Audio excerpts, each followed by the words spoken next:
Philippe, bonjour. Bonjour. Donc, vous êtes aujourd'hui présent sur la grande fête du Césalier. Oui, avec grand plaisir. Ouais.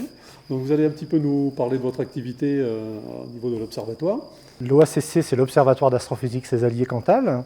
C'est un organisme qui a pour but principal la vulgarisation scientifique à travers la pratique de l'astronomie et de l'astrophysique.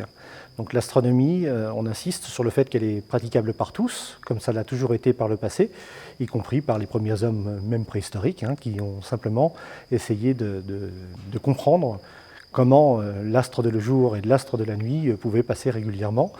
Et c'était déjà les prémices d'une pratique de l'astronomie. D'accord. Vous êtes originaire du Césalier vous-même?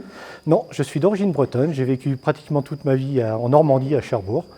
Et je suis venu il y a 15 ans dans le Césalier pour pouvoir pratiquer l'astronomie et surtout pour pouvoir développer une structure à destination de la pédagogie. Alors, quels sont les atouts de cette région, justement, par rapport à votre activité? Alors, elles sont évidentes.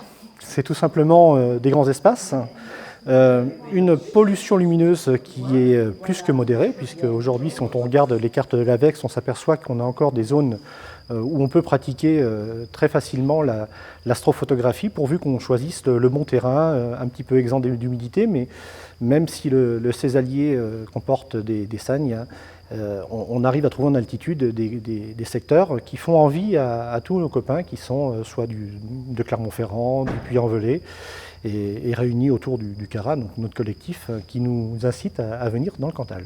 D'accord. Et dans le cadre de la fête d'aujourd'hui, donc vous avez réussi à un petit peu intéresser le public?